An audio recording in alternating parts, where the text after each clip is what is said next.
I have a little surprise for you. Come with me. If there's one thing everyone remembers about Far Cry, it's the villains. We will be waiting for you. I hate when things get out of control. Characters like Vaas, Pagan Min, and Joseph Seed have all easily earned their place in the Bad Guy Hall of Fame. Awesome. Over time, the role of the villain in Far Cry has become increasingly important to the series' identity. So much so that in the latest installment, Far Cry 6, the antagonist is played by one of the most recognisable villain actors of all time, Giancarlo Esposito. Rule or be ruled. The journey to this high point has been the result of wild audition tapes, ambitious writing, dedicated performances, and an E3 demo that miraculously turned a cut character into the Far Cry iconic bad guy that started it all. Did I ever tell you the definition of insanity? I never thought in a million years you'd be more than just that one scene in a video game. The best villains are the most relatable villains because we all have that darkness in us. I came into it with the idea that no one is just black and white. I don't care about proving to people that I can act well, but I do want to create a character that makes people want to talk about it 2 years later. This is the inside story of the evolution of Far Cry's villains and how they were all created.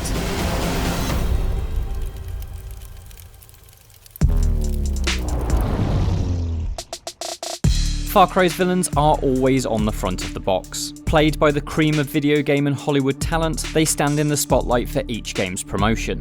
They even inspire cosplay and fanfiction within the series community. But this was not always the case. The original Far Cry, developed by Crytek and published by Ubisoft in 2004, did not have a particularly memorable antagonist. That first game saw main character Jack Carver butt heads with genetic scientist Dr. Krieger, a villain really only notable for tarnishing the ambitious shooter with packs of his annoying Trigen mutants. I will not fail my destiny. Far Cry's journey towards more nuanced villains began when Ubisoft parted ways with Crytek and took over development duties of the series. In 2008, it released a sequel that would redefine what Far Cry was. Set in an open world based on Africa, it cast players as a mercenary working between the two sides of a bloody civil war. Providing weapons for both sides is Far Cry's first prototype for its now signature brand of villain, an arms dealer called the Jackal. The Jackal is just a utilitarian, pragmatist gunrunner. He just kind of decides, like, screw these guys who are trying to rip me off and cheat me or kill me, and he kind of embarks on this path to pit them against one another and play them off one another and manipulate the mercenaries and everybody and just kind of show them what real wickedness is, almost didactically, right? It's almost like he's trying to teach them a lesson. That's sort of his motivation. Once the hornet's nest has been kicked, he's kind of like, I'll show you what a real bad man is. As Far Cry 2's story progresses, the Jackal begins to regret the scale of the atrocities that he's fueled. This shifting of his moral compass leads to an unexpected finale in which the player works with the Jackal to aid the country's civilians. But beyond the in-game story, there's a fascinating history behind the Jackal that few people outside of the walls of Ubisoft know. The Jackal is actually supposed to be Jack Carver from the original Far Cry. Because Jack Carver in the original Far Cry was this kind of shifty, like, smuggler, gunrunner kind of crook who ends up kind of landing on this island with this Island of Dr. Moreau, like, craziness going on. And the idea was, like, this is just him, like, 10 years later or something after he's seen whatever he saw on this island. But the idea is, a decade later, here he is kind of leveled up his smuggling game, and he's gotten embroiled in this conflict, but he's also been through a lot more, and he's seen a lot of messed up stuff. They'll be cursing my name when the blood keeps spurting out of their necks. And you're not gonna stop me. You think I don't know you, what you're about, what you came here to do? Wake up. I used to be you. This fascinating origin story is, sadly, nowhere to be seen within Far Cry 2. But despite his link to the original game only existing within the minds of the people who made him, the Jackal's warped moral compass makes him a great villain in his own right. Compared to the bad guys who will succeed him though, the Jackal's role in Far Cry 2 is relatively straightforward. He's really kind of the MacGuffin, right? He's really kind of there to give the player a high-level target and a high-level goal that the player doesn't have any expectation of being able to get to until they've worked their way through the content. So he's not really a gameplay function. He's just a motivation. I think we could have, in retrospect, gone a lot further in kind of bringing some of that narrative into the world, some of that characterization into the world. It was just it was all very new, you know, we were trying our best, but like, I think we didn't have the other benchmarks we needed to get to where he would have felt more present, more ubiquitous in the world. While the Jackal may not have had the strongest impact on the game world, Far Cry 2 did establish a new identity for the series. A conventions-challenging shooter where players would come face to face with a daunting antagonist. But the true potential of that formula would not be found until a few years later.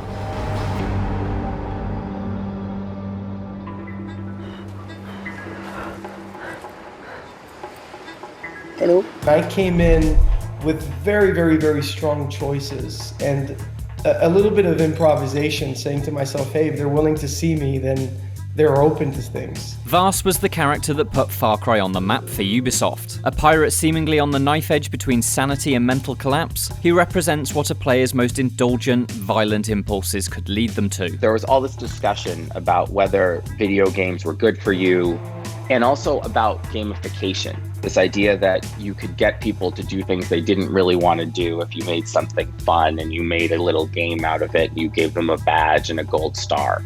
We tried to look at what made games tick and then examine the player's involvement in them and whether they were an enjoyable experience for the player, whether the player gets caught up in something that results in this kind of uncomfortable development as a character. And so Vaas was a warning about what could happen to the player character. That warning was made believable thanks to the latest advances of the time in motion capture technology. This system replicated the nuances of a magnetic performance from actor Michael Mando. Years before starring in Better Call Saul, Mando became involved with Far Cry in pursuit of a new form of creative freedom. In July 2010, he auditioned for a role then known as Mr. X. While he was provided with a script, he decided to improvise. It was a decision that set him on a path that would go far further than he first imagined. Business before pleasure. I don't think Dr. Dallas is gonna like what comes next. The thing that started the whole avalanche of the character was in the audition room. I thought it'd be interesting if he started his back to the camera and I was pretending that he was eating. And as he starts turning around, he starts licking his fingers until he gets to his middle finger. And he does this really kind of crude gesture and just licks his middle finger. And I thought to myself, they weren't gonna like it at all. You know, it was one of those things as an actor where I said, I'm taking such a big risk here, not giving them what they were expecting. But I said to myself as an artist, I said, this is where I wanna be. I wanna go that far. And when the audition was done, there was a moment of quiet. And Brent George looked over at the casting director, Andrea Kenyon, and he said, can he do it again? Could you go even further? And that's when my mind went, okay, this is gonna be a lot of fun. Ubisoft was impressed and Mando was hired, but the excitement didn't last long. The creative team wanted Far Cry 3's villain to be a huge, imposing figure called Bull, and Mando simply wasn't that. We had done great rehearsals and we had some great footage and everything. And then Ubisoft called me and said that they were gonna let the character go. I'm gonna cut you up right now and pull out your fucking intestines and rub them around your throat like a fucking necklace. Whatever I was doing wasn't working with the visual kind of character that they had in mind. And then about last minute, they called me back. They really liked what I was doing in the rehearsal. So that's when they made the decision, we'll just have the character look like him. And of course the character went viral and became part of the game in a bigger way. You're trapped on a mysterious island with a dark secret. And everyone on it is crazy. Good luck. You're gonna need it.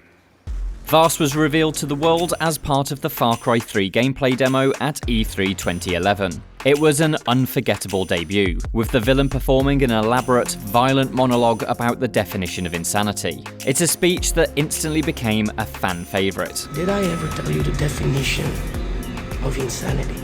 You know, from the very beginning, Vaas was a lightning rod. When that E3 trailer came out, people were obsessed with him. You know, he had this incredible gravity. And I didn't really understand why this would be so compelling. But underneath the simplicity of it, there was like a truly profound existentialism to it. And it's totally in the moment. You know, that like kind of like, I don't like the way you're looking at me. Once I think we got to the bottom of that, then the character really became super clear. You know, when we make video games, we always talk about 30-second loops, that you have to like put the player into a situation where what they're doing every 30 seconds is so satisfying that you never want to stop. And so that monologue perfectly kind of encapsulates the dark side of that loop, which is, you know, why are you doing the same thing over and over and over again? You know, again, this idea of gamification in real life, you know, why are you doing a meaningless thing over and over again in order to get meaningless reward and expecting something to come out of that? I feel like that monologue is at the center of what the game is about. With the E3 trailer generating a huge amount of hype for Far Cry 3 and Vaas, Ubisoft continued to develop Mando's interpretation of the character. Both the actor and creative team worked in tandem, fleshing out a personality, mannerisms, and motivations. The goal was never to create somebody insane or somebody that was a great villain. It was always to create somebody who's truly looking for the truth in that moment. And this sounds crazy to say with such a crazy character, but at the end of it all, he has an innocent heart.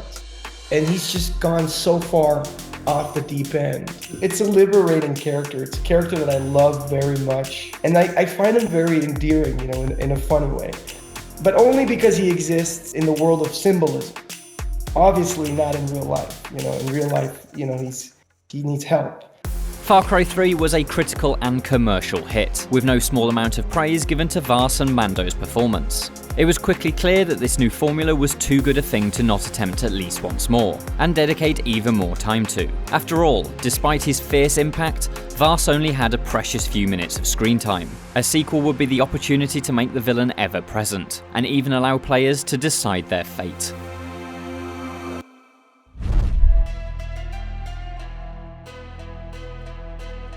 This is more what I had in mind.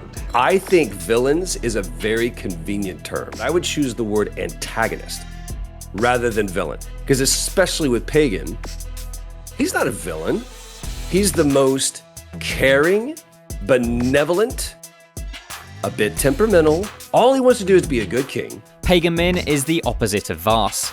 Inspired by how many Japanese movies present villains as sharp and well presented, such as Ichi the Killer, Min is an eloquent, thespian-like monarch dressed in a flamboyant suit.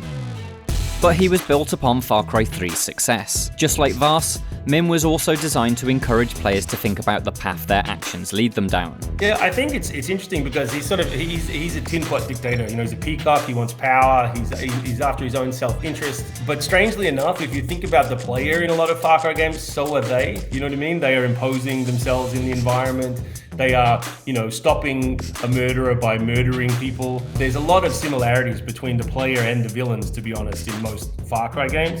And so having him talk about that and having him assess that and challenge the player on why they're there and what they want to do felt like an interesting way to have the player question their own motivations. Awesome. While there are distinct similarities in the ways Vaas and Pagan Min fit into the plot and themes of their respective games, the team working on Far Cry 4 wanted to go beyond the successes of its predecessor. I think there's always a tendency whenever you have success to try and pick it apart and figure out what worked and what didn't work. And obviously Vaas was terrific. I think the biggest thing to go along with that though is Vaas was barely in Far Cry 3. You know, he disappears relatively quickly, so it felt like a missed opportunity, I think, in terms of having someone with that amount of charisma that could be centered in the story and you know, progress from the very beginning to the very end. So I think everyone knew it was a great angle for Far Cry to focus on the villain as much as the hero, but this time to make it a much bigger part of the game. There's so much that the interaction that you have with Pagan that comes through just being on the radio or hearing him on phone calls or just being able to talk to him and just hearing his voice. He's this omniscient presence without ever really being personally visible. You may see him again in like effigies of him around the country, but it's more about the relationship that you have with this person through these conversations that you have. And every single one of those that we did was always revealing, somehow revelatory about not only who Pagan is, but where he came from, what the history of Kurad was, why Ajay is here. You know, it's hard in video games because there isn't, you know, much of a history. You sort of turn up and the villain is there, so they can feel paper thin or sort of artificial. So we wanted someone who was responsive, and that sort of led to all of the various, different endings and alternate moments in the game were there to sort of respond to questions that the player might have. So for me, he's a mirror and a kind of a reflection of the player's behavior. I recognize those eyes anywhere. Ensuring that Pagan Min felt responsive meant occasionally offering players a choice. In the closing moments, they'd be able to choose if he lived or died, but it was important to demonstrate that the player's relationship with the antagonist had a level of flexibility from the very start. As such, the development team built a game-altering choice into Far Cry 4's opening sequence. After being captured and taken to his palace, Pagan Min asks you to wait at the dinner table while he goes to deal with some terrorists. Please, stay right here. Enjoy the crab rangoon. Don't move. I will be right back. At this point, you're free to escape the palace and start the main storyline. But there's another option. If you just wait, then the game ends. You could just go jump straight to the end. And what I thought was such a beautiful, a lot of people would do cool Easter eggs, but this idea of narratively baking in an alternate ending that is still canon, that still leads to the same point, if you just do what you're supposed to do. And what that does to me is it flips the story, and Ajay becomes the villain of his own story as opposed to the hero of his own story. And that is just something that games don't do. I was realizing that video game characters are always lying to you, and the player assumes that they're lying to you. And we thought, what if the villain was telling the truth? So this initial moment where we're like, it's the first cinematic that you've seen in the game. If the player actually does what they're being asked to do, we should pay that off. For that branching moment to be successful though, Pagan Min had to make a huge impact on the player within the first few minutes of the game. The setup, the script, and Troy Baker's performance had to sell the idea that this dictator and his world were worth investing in. Only a player that could believe Pagan Min was offering a genuine choice would sit and enjoy the crab rangoon. Oh, fan-bloody-tastic. You, sir, are a gentleman. I sincerely apologize. We saw terrorists in the area and yada yada. Within the first 5 minutes of Far Cry 4, Pagan Min brutally murders one of his own men using a ballpoint pen. He then, in almost an instant, turns on a smile for a selfie opportunity. These polar opposite actions present him as a fascinating enigma to be cracked. Baker needed to sell that duality while performing on a motion capture stage that was empty aside from some stacked boxes and wooden props. I could see all of it. I could see the bus, I could see AJ, I could see the helicopter, I could see the blood, I could see the shoes. There's very few moments that happens. So a lot of times you're like, I hope it's good. And you wait 18 months, 24 months, 3 years, 5 years, 7 years sometimes to actually see that come into fruition. But that was one of those moments where we all stopped, like, cut, print, moving on. And we knew that we were done, and we knew that what we had just put into the can was something that was like, we're gonna tear shit up. Like, we really are going to say something with this game. For good or for bad, you can't say that we didn't make a great game, and you can't say that Pagan is not one of the most memorable villains to ever be in a video game. Troy Baker was nominated for a BAFTA for his portrayal of Pagan Min, and the character was praised by fans and critics alike. It's arguable that Ubisoft didn't quite recapture the lightning. Vaas is still cited as the series' best villain in numerous rankings across the internet, but the Far Cry 3 formula certainly worked. It's interesting then that the 2016 spin-off Far Cry Primal abandoned any interest in strong front-of-the-box villains. Regardless of if that was a mistaken judgment or simply an attempt at something different, Centerpiece villains would be back with full force in 2018's Far Cry 5. Furthermore, it would mark the next step in the series' quest for compelling foes, with a focus on making evil feel even more human and relatable. To that end, Far Cry 5's villain would be from a nation deeply familiar to many players: America.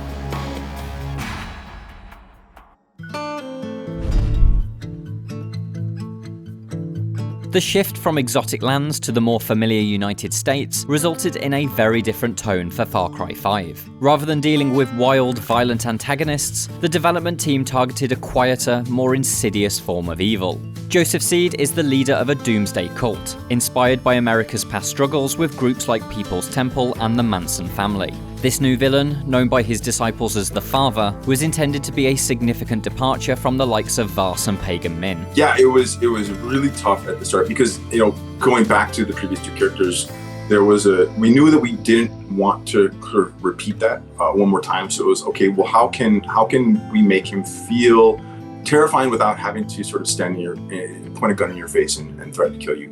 We knew that in terms of the temperature of the character, we wanted him to be, I guess, spooky is sort of, in a lot of ways, that's how he comes across. It doesn't feel like it's going to be a believable cult leader if he's off just sort of being Vaas and going out and shooting up a bunch of people. And so that was the baseline, and it didn't gel at all really until we got Greg's audition tape. I understand you're in pain. The Lord giveth, and the Lord taketh. They reached out to my agent about coming in to audition for this video game, and foolishly I said no, just out of hand. I hadn't played a game since I was a kid, and I had no idea how far the storytelling aspect had come and how immersive the experience would be. So I said no, and then they asked if I would at least read a monologue that Drew Holmes, who was the lead writer on Far Cry 5, had written, and I started reading, and I was just blown away. The first couple of sentences, I was talking about being 23 and pregnant with this child, and I got my wife pregnant in theater school when I was 23, and just this idea of not being ready and not feeling that you were worthy to become a father, and being broke and just being a nobody from nowhere with nothing. So that really resonated with me, and then the way the monologue unfolded was so dark and beautiful that I fell in love with the writing right away. And the minute that we sort of opened up Greg's audition tape, it was chilling. And we all have to prove that we can serve God no matter what he asks. He has a lot of empathy for that character despite all of the madness. Ultimately, I think it wouldn't work without him bringing so much to that role. What made the character scary is that I could be honest with it, and that I could reveal a lot of myself in the character.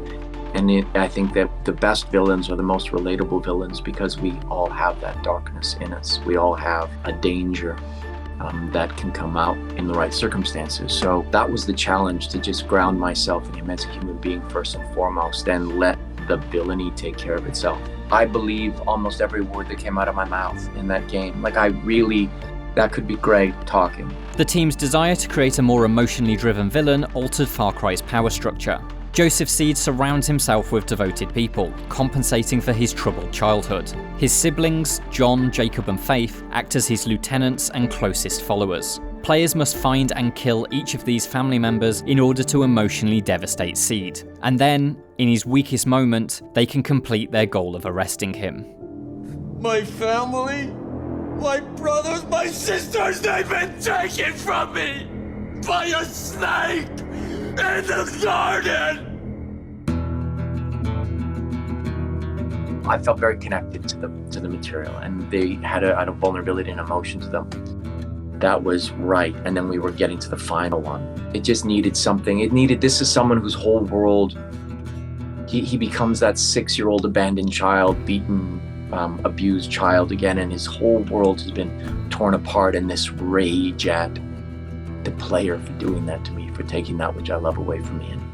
We apologise for interrupting the story, but what follows is a beautiful moment of genuine irony. Greg is about to recount a story about delivering a powerful performance with the looming threat of an uncontrollable noise that could ruin the scene. Somewhat unbelievably, as he recounted this memory, he was interrupted by an uncontrollable, serendipitous sound. Sorry about the noise, but this was too good to cut. When I stepped away from the chair we were shooting for a moment, and I found something from my past that just came up, just bloomed in me, this very dark black rose bloomed, and I just launched into it. And in the studio in Toronto, there's a subway that goes by every once in a while that ruins every take.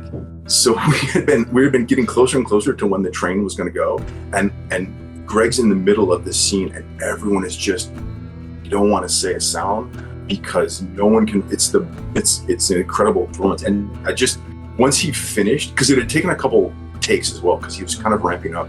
It was right before that take. It was almost like, okay, maybe we just need to stop. I don't think Greg might get there. And Greg was like, no, doing it. He's just like walking back and forth across the volume like a panther. He's like, no, we're gonna do it. Here we go. And I can remember that I flew into it, and the snot and the tear, all of that was just happening. And it ended, and it was dead silent on the set. And then the train went past. And Dan, I remember, like, had been holding his breath the whole time, and he turned to the renderers who were watching, and he said, everything goes in that, the snot, all of it. I don't want you to do not sanitize this performance in any way. And it was just like, once he finished, it was like just this energy of like everyone going, holy shit. Like there's just relief that like no one screwed up the take, and immediately you heard the train go by and you're like, oh my God. I thought I knew God's plan.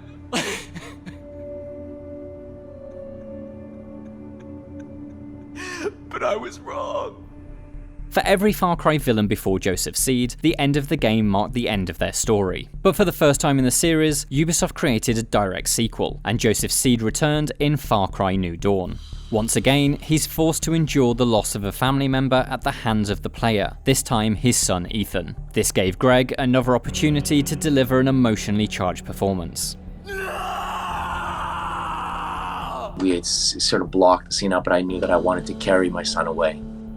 I wanted to carry him. This is a weird thing about actors, but how you steal things from your life. I had a dog that I loved, that our family dog, this boxer dog, named Lucky, who died when I was away in Copenhagen doing a convention once. He had this massive heart attack and he died, and I didn't carry him out. Like he was my guy, and I wasn't there when he was dead to carry him to the vet and for his cremation and stuff, and I missed that moment. And I think, now that I say that, I think that I wanted to have a moment of honoring the dead with carrying it. So I really fought for that moment of like, let me carry my son out, because he's mine.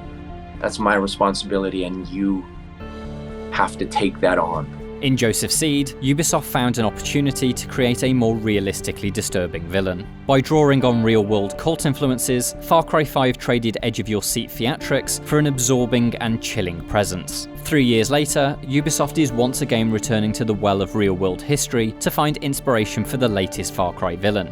This time, the roots of the villain have been found in Cuban history books, as Far Cry 6's antagonist is a Latin American tyrant. And, thanks to the huge success of the series over the years, Ubisoft has built enough clout to be able to have this tyrant played by one of the most famous and popular villain actors of the last decade.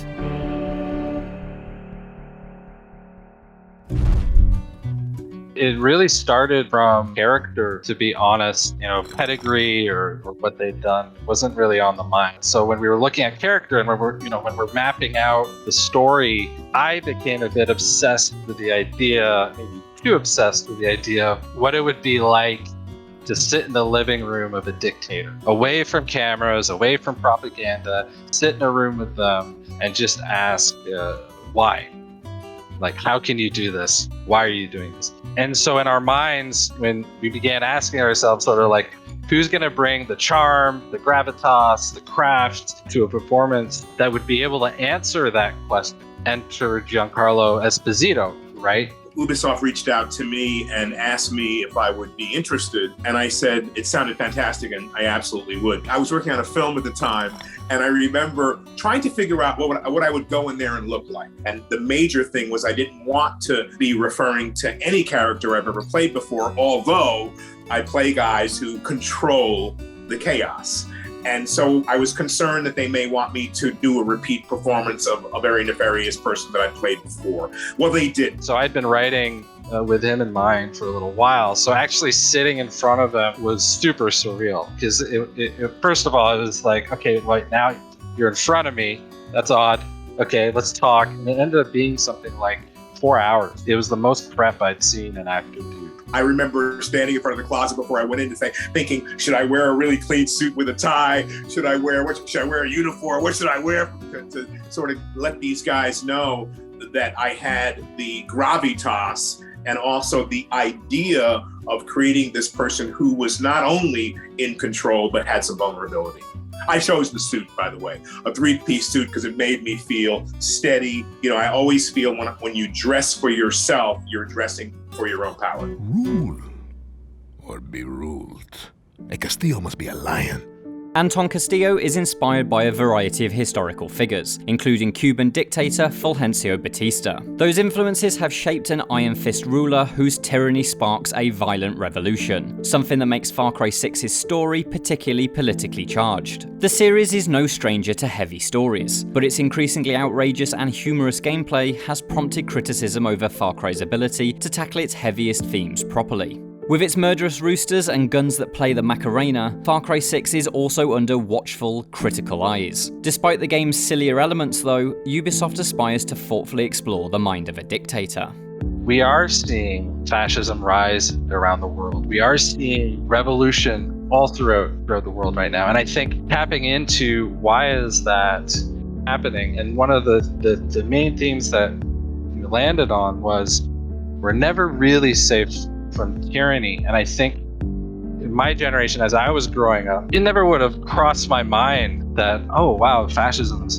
a real prescient sort of danger. But you feel it now. And I think that's something we want to explore. And then why? And then delving into not so much making a judgment call on the character itself, the person itself. I can make judgments about what they're doing every day, and that's my right. But without making a judgment call on the character itself, you want to understand how someone can be brought to that point. What I wanted to do was make this person human and have him have an obstacle. And the obstacle for him was his past. Anton Castillo grew up a period of time where he witnessed great atrocities. His father was a dictator before him, and then he was taken away from his power. And during that period of time, figuring out what he wanted for his people. So I wanted him to be sensitive. I wanted him to be empowering people, but also within the course of the game to realize that in order to do that, he had to subjugate other people, because he has a resource, which I won't talk too much about, that could bring his whole country enrichment. Now, I'm not saying a dictator or someone who threatens like that is a good person, but behind it is a good reason. Eventually, you will bear the fruit of my labor, because we're going to keep this country together, especially during a revolution. That's unproven. At least order is proven with a dictator who comes from a line of dictators who has an idea and a vision for his country. When Yara becomes paradise, my methods, no one will care. Finding the humanity in a dictator is a tough proposition, but Ubisoft has navigated this by positioning Castillo as a father to a son who doesn't share his authoritarian values. Castillo's love for his son provides character depth, while also offering a new reason to fear him. You look at pictures of dictators with their families, and there's something deeply disconcerting about it. There's something that you're just sort of like, what are you thinking? That sort of was ripe for exploration.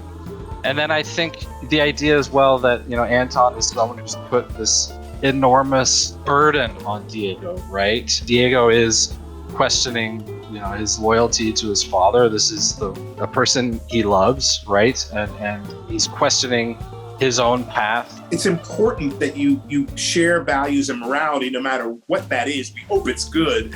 That will eventually allow someone to come to their own decision and find their own morality within that.